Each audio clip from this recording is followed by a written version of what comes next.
What if I told you that getting an aesthetic physique is actually a lot simpler than you think, and that most guys don't realize it because they're wasting time on things that don't matter? The truth is, 90% of fitness content you see is noise. It's made just to keep you watching and coming back for more. It's not designed to move you closer to the physique you want. And getting results in this era of information overload is about knowing what to ignore. It's about separating the signal from the noise. And that's what I'll do in this video. I'm gonna give you the 10% that actually matter for getting an aesthetic physique as a natural. These are 3 truths you need to know that took me 15 years in the gym to learn.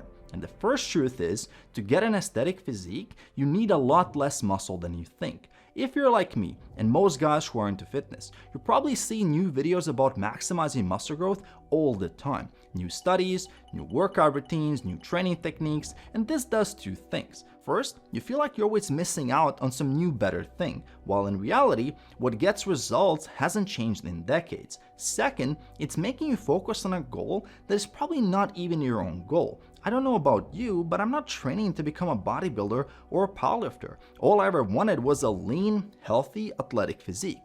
Wider shoulders, decent chest and arms that fill out an M-size shirt, defined legs, not huge tree trunks, and some visible abs. And to get such a physique, you don't need 2-hour workouts 6 days a week or a complicated periodization scheme. You just need to focus a high amount of effort on very specific muscle groups. And a routine that I see work really well with clients who want the same is a simple 3-day full body workout. You pick 2 to 3 muscle groups that you want to prioritize and you do 10 sets per week for those, and the rest you keep at 6 to 7 sets. And I'll show an example of such a routine here on the screen where chest and back were the priority.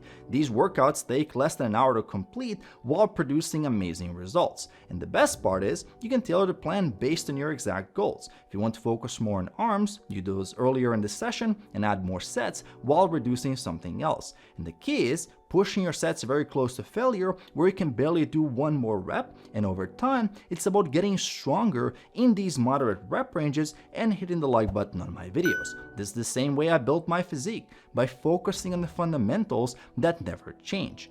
Look, over the last 10 years as a coach, I've analyzed thousands of physiques and realized one important thing. You only need to build around 15 pounds or 7 kilos of extra muscle to completely change the way you look. And you don't need extremes to get there. When I show photos from after 3 to 4 years of lifting, to most people, I look as good as I do now. Of course, my physique has improved since then, but those early years made the biggest difference. And what I see a lot these days is that the internet dramatically inflates how much muscle is required to look good. Influencer physiques have gotten more and more extreme and unrealistic over the years. Which brings me to the next truth. If you want to look aesthetic, you don't need to be shredded, but you do need to be lean enough. Plain and simple. When you think of physiques like Brad Pitt in Fight Club or Christian Bale in American Psycho, none of these guys were massive. From what I could find, sources claim Brad Pitt, who's 5'11", was around 155 pounds or 70 kilos in Fight Club. And Christian Bale, who's 6 foot, was around 180 pounds or 81 kilos in American Psycho. Regardless of how accurate those numbers really are, those guys weren't mass monsters compared to pro bodybuilders like Sam Sulek or Chris Bumstead, who both weigh around 240 pounds or 109 kilos. The reason Brad Pitt looks so impressive in Fight Club or in Troy was because he was lean with some muscle. So how lean do you actually need to be to start looking aesthetic? Well, from what I can see, it's gonna be around 15% body fat or under. If you look at actors like Tom Hiddleston, who played Loki, that's typically where you start looking aesthetic. And once you get closer to 10 to 12% body fat, you must automatically look better even if you haven't built a large amount of muscle yet, because being very lean does give you an illusion of size, especially with shirtless photos and videos. People often don't believe I'm around 172 pounds or 78 kilos at 5'10", 178 centimeters, very lean, because I look like I could weigh more.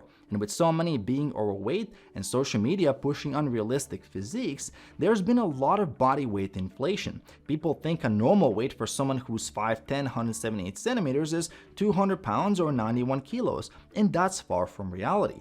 And the honest truth is that most people carry way more body fat than they think. If they think they need to lose 15 pounds to see their abs, it's typically more like 30. And without losing that excess fat, there is no aesthetic physique. getting lean is non-negotiable. Which brings me to the next truth that ties all of this together.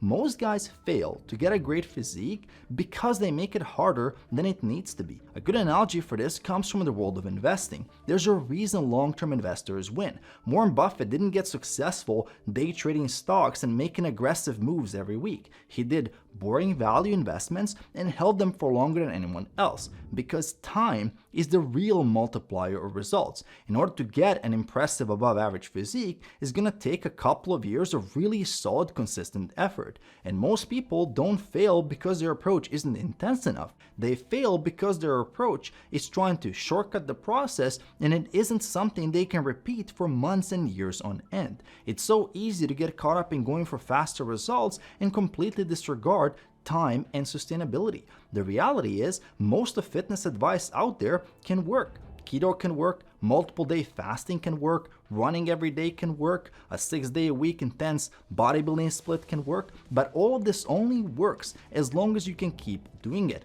This is why I always come back to basics. Even if keto delivered 50% more fat loss, I would still choose to track my macros and keep a simple, balanced diet I can repeat every week, because this gives me flexibility. I can occasionally take my family out for pizza or enjoy a homemade meal. That's worth it for me. Even if daily sprinting melted 3 times as much fat as walking, I would still choose to walk because I really enjoy it and I want to do it every day.